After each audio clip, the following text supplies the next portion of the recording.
guys, it's Lexie. Long-ish time, no video. I posted a little update explaining why I was gone, and I also posted on Twitter and Instagram, so if you follow me on there you probably saw. But yeah, originally I was gonna wait until I was home to film this video, but I don't go home for another 2 weeks, and I decided I felt ready to film it and let you guys know about everything, so here I am. It's not gonna be like a fun, upbeat video, so if you're looking for that, wrong video, but she's obviously like a huge part of my life, and a lot of you guys know her from my vlogs and main channel videos, so I thought I would let you guys know that unfortunately my mom did pass away due to cancer, and yeah, it happened pretty recently, less than a month ago. I'm gonna explain like what exactly happened right before she passed, and then how I've been dealing and how things have been going. But yeah, without further ado, I'm just gonna get started because I have a feeling that this is going to be a long video. So I did a video about it not that long ago, and I shouted out my mom's YouTube channel, and yeah, you guys know she was suffering with endometrial cancer. Like when she first got the diagnosis, they told her if I were to get a cancer, this would be the cancer I get. But then things just kept getting progressively worse. First we thought it would just be like stage 1 cancer, and then we found out it was stage 3. And then we started like chemo and radiation, and then after that it wasn't working, and then we found out there was like a tumor in her stomach, and it had grown insanely rapid. Unlike anyone had ever seen, it just kept growing and growing, and this tumor just became so large and so powerful that it really like overtook her. But what happened was I was going home in February already because I had a long weekend for President's Day weekend, I think, and I was gonna fly out Wednesday after my classes. I was gonna just skip Thursday's class because like they didn't matter that much anyways, and I'd rather have more time at home with my mom and the rest of my family.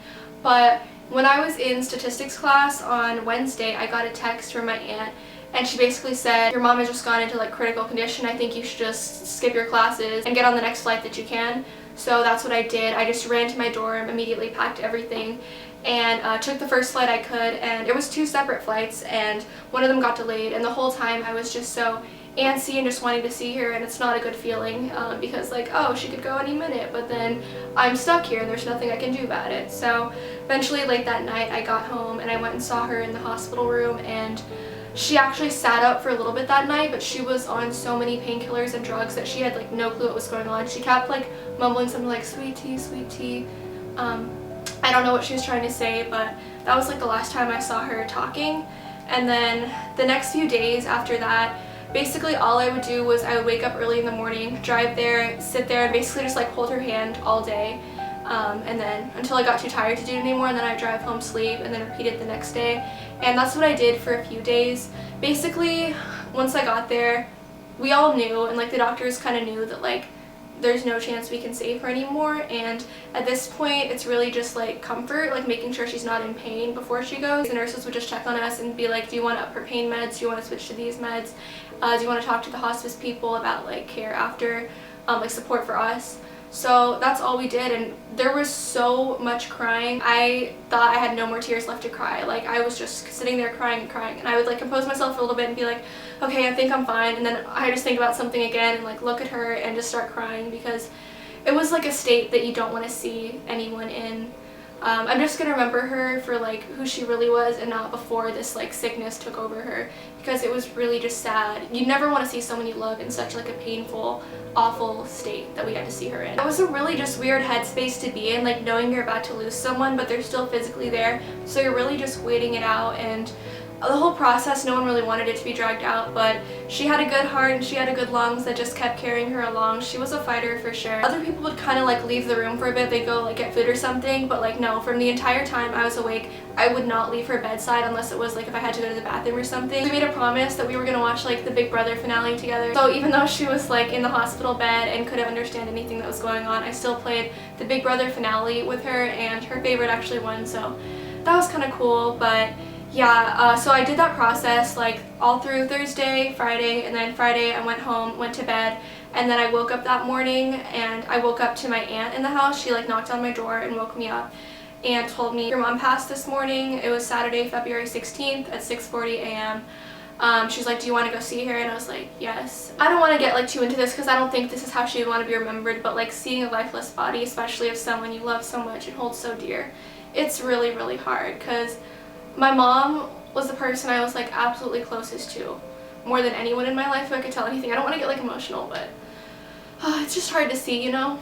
So we sat there for a few hours, just like mainly me and my dad, because we don't want to say goodbye, but eventually she had to get taken away, and yeah, that was that. After that, it was just weird. It's like time went still. I kind of felt numb. I don't know, I just didn't know what to think. I felt like I was a video game character, like going through the motion. That's how it happened. Basically, the tumor had just grown so big that it started to take over other parts of her body, and there was just no way that she could fight it. Like the chemo, everything, it was just too late, and this was too strong. Like her cancer doctor actually came and visited in the hospital several times, and she said that my mom's case was the worst case she'd ever seen in all of her years treating cancer. Like she just got so unlucky. I could just be completely mad at the world and shut off and ask, why did this happen? This is so unfair.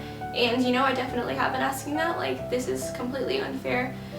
She still had so many things that she wanted to do. She hadn't even been 50 years old, and also my parents' 20th anniversary was supposed to be this May, so I just hope my dad's okay, but I'm there for him always. And it's just, there's so many things left she still wanted to do. She still wanted to go on an African safari. She still wanted to come visit me and meet my friends. She wanted to walk the Highline in New York.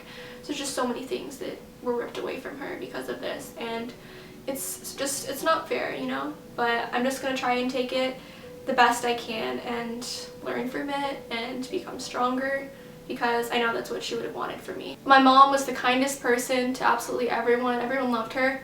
Obviously, she didn't deserve this at all.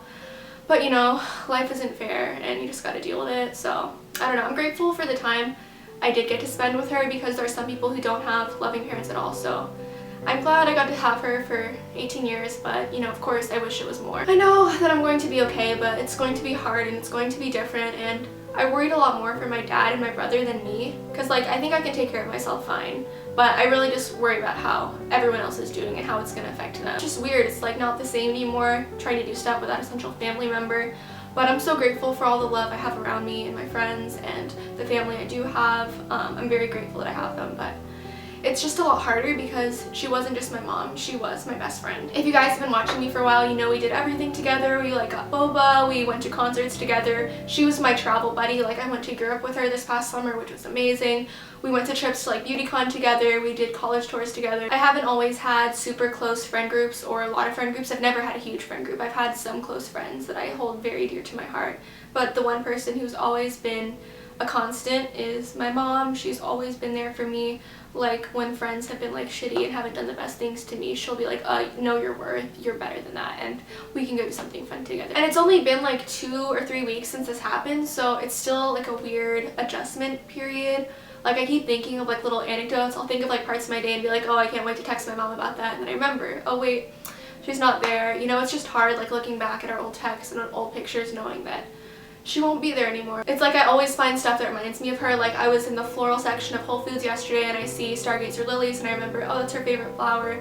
Or I'll like see a movie trailer and think, oh, I bet she wants to see that. So it's just like everything seems to remind me of her. But in a way, I think there's something kind of beautiful about grief, because it's a way that love lives on. Because if you love someone enough, of course you're gonna grieve the loss of them. And I would much rather know her and grieve the loss than never know her at all, because she was such an amazing woman. And I think that really like shined through, or shone through, I don't know the right word, in my videos and in my vlogs. Like she loved you guys, and I think the GoFundMe also was amazing for her to see. She loved seeing like how many people's lives she's really touched and how much support she had, because she was really like a woman who deserved the world. Because I don't know, she raised me so well. She was the best mom I could have asked for. She would literally do anything just to make me or Dylan happy. One little anecdote that I was just thinking about, I don't know why this came to mind, but one time when I was little, I was going on a little trip with my grandma to Florida. I think it was like Disneyland or Disney World, whichever one's in Florida.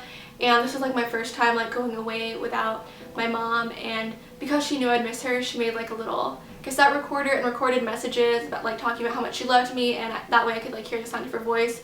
And I just thought that was like the sweetest, most thoughtful thing of her to do.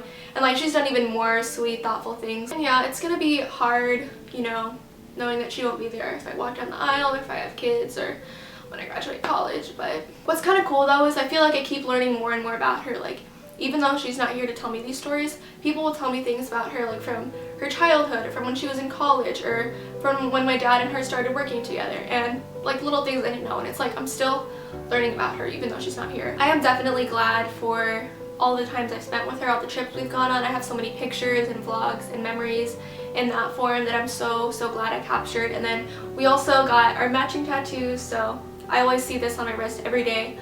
always think of her, and I actually had like a visitation dream recently. I looked up online and it met all the signs of a visitation dream. I've never been one necessarily to believe in like that sort of thing, but I don't know, it felt so real. It's like this whole thing has made me more in touch with like my spirituality. There are little things that I experience in my daily life where I feel like I can feel her presence, and I don't know if there is an afterlife. I'm not sure. There could be, there could not be. But I like to think that she at least lives on in me and in everyone she's touched, no matter what. Mom, if you can hear me, if you're out there, I just want you to know how much I love you and how I wouldn't change anything about the way you've raised me. Thank you for introducing me to yoga. Thank you for teaching me how to wash my delicates. Thank you for teaching me how to make the best tofu. I could go on and on. It's like, it's weird seeing the world go on when something so shattering has happened. Like, in the hospital, like after she passed, like looking out the window and just seeing all the cars go by, like living their daily life. It's like your entire perspective has been shifted because something so life-changing like this happened. But yeah, I feel like I'm just rambling on at this point. I had like a little list of things I wanted to talk about. I don't even think I went over all of them, but hopefully this video kind of explained what's been going on these past few weeks. I didn't have much time off because like the Saturday she passed away, I went back to school again on like Tuesday, so I had like 2 days off. But I think it's better for me at least to like be distracted and have something to do.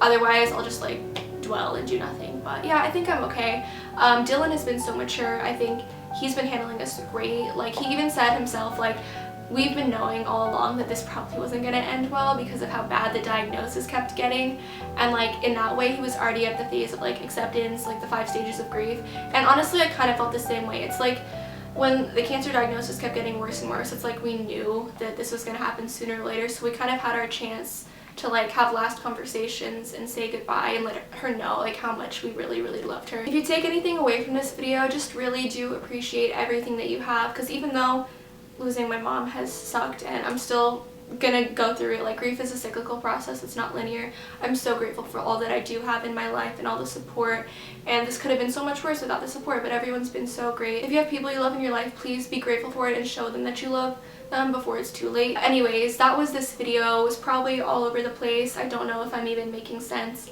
but yeah, I'm back in New York now. I have a vlog that I filmed over like Chinese New Year weekend, and then like another weekend before that I filmed like a month or 2 ago.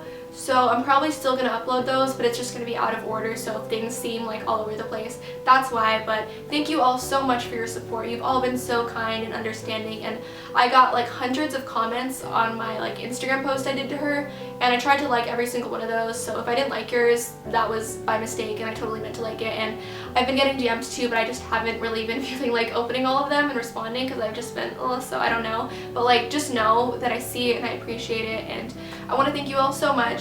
I'll get back to more school-related videos soon. I don't know, what do you guys want to see?